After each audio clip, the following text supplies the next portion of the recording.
Hezbollah is in a difficult position right now because Hassan Nasrallah, who has been, I believe, very effectively managing the escalation between Hezbollah and Israel as it relates to the ongoing conflict in Hamas, had established a red line. Basically, that if Israel struck Beirut, Hezbollah would retaliate, um, and that retaliation would be significant. Well, Israel did strike Beirut, and now Hezbollah is left balancing the need to live up to its words while at the same time continuing this delicate process of escalation management. The last thing Hezbollah needs right now, the last thing the people of Lebanon need, the last thing the people of the Middle East need is a broader, large scale conflict between Hezbollah and Israel. One, it would be extraordinarily devastating for the people and for the infrastructure of Lebanon, perhaps Syria, perhaps elsewhere, definitely Israel. Um, and two, it would not further the cause of the Palestinian people. In fact, it would be a distraction right now when the entire world is focused on Gaza, focused on Israel's genocide. This would be a distraction, deflecting attention away from where it belongs in Gaza to another conflict. But on the other hand, if Hezbollah doesn't respond, then Israel has shown Hezbollah to be an empty suit. And so this video fills the interim between the Israeli attack on Beirut and Hezbollah's inevitable retaliation. This is a marker put on the table by Hezbollah to talk about the potential of retaliation, the inevitability of destruction of Israel if Hezbollah is to retaliate, all the while Hezbollah coordinates with its regional partners, including Iran, on how best to ensure that Israel gets the signal that attacks in Beirut are prohibited, but how to do that without allowing this conflict to blow up out of control. Hassan Nasrallah is in a very difficult situation. This video is designed to buy him time and maintain his credibility amongst the Lebanese population and amongst Arab leaders around the world. Perhaps the most important part of this video isn't the demonstration of Hezbollah's ability to attack Israel. I think that everybody knows that Hezbollah can attack Israel.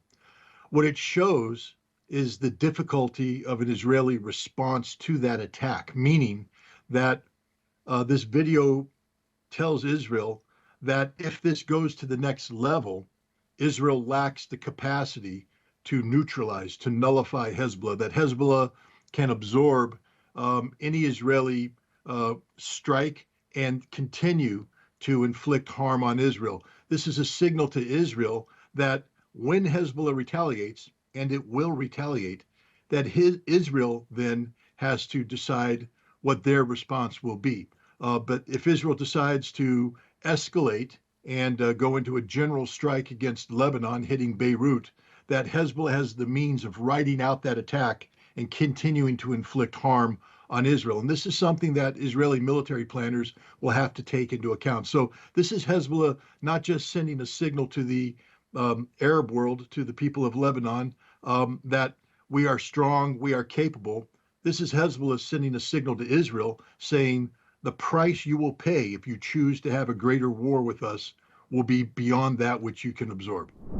I believe Israel knows that it wasn't successful. We can evaluate the Israeli strikes, the strikes that they conduct inside Lebanon, the strikes they conduct inside Syria, indeed, strikes they often conduct inside Iraq.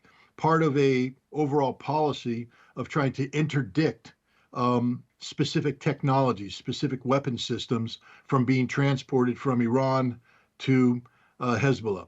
And Israel has a very good sense of what kind of weapons are being sent and how many weapons are being sent and how ineffective their interdiction has been. So I think Israel knows that Hezbollah has these weapons, and Israel understands the consequences of Hezbollah having this weapon. So I don't think that this video was done so much to educate Israel about what Hezbollah has accumulated in terms of the weaponry, but rather to educate Israel about the infrastructure that's associated with these weapons, these underground tunnels, these vast caverns, how these weapons are stored, where they're stored, and how they will be employed, is that it's not just that Israel failed to interdict these missiles, it's that Israel is incapable of dealing with these missiles today. So I think Israel knows that Hezbollah has these weapons, but now Israel knows how Hezbollah plans on using these weapons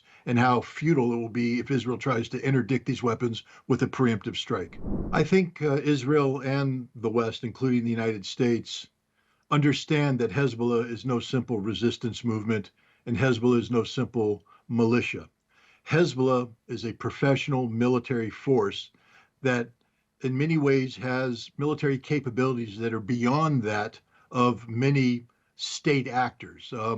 The strike capabilities of Hezbollah exceed that of Iraq, exceed that in many ways of Syria, exceed that of Egypt in terms of precision strike. The professionalism of the Hezbollah fighters is that of a professional military. They are the equivalent of a professional military.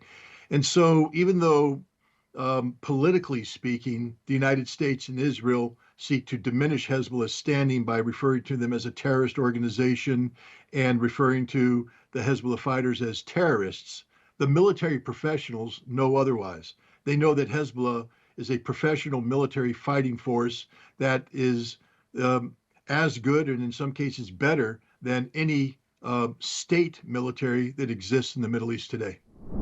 First of all, the sophistication of the Hezbollah underground facilities are well beyond anything that existed in Tora Bora or elsewhere. These are the kind of underground facilities that one would only encounter with, again, major construction capabilities that are related to defense enterprises. The other thing is that the Al-Qaeda fighters that retreated into Tora Bora were lightly armed, paramilitaries. Hezbollah is a modern fighting force, and Hezbollah's military leadership isn't about to retreat into holes in the ground. Hezbollah understands military tactics, military operations. They've prepared, I believe, a defense in depth. So they're not just going to sit there and let Israel come into southern Lebanon and probe the ground looking for tunnels to enter the tunnels. Israel will be attacked at every step of the way. Hezbollah will be defending this structure above the ground and below the ground. And I believe that Hezbollah will also be taking the fight to Israel, meaning that this war, if there is a war, will not be limited in terms of the distance between the Israeli-Lebanese border and the Litani River, but actually extend into Galilee, that the Israelis will be fighting for Israeli villages, for Israeli towns, on Israeli soil. This is a completely different kind of war than what we saw in Afghanistan. This is a war between two modern fighting forces, one of which, Hezbollah, has been preparing for this war for decades, not in terms of just digging holes in the ground, but preparing a fighting force designed to defeat the Israelis in every aspect of a potential conflict.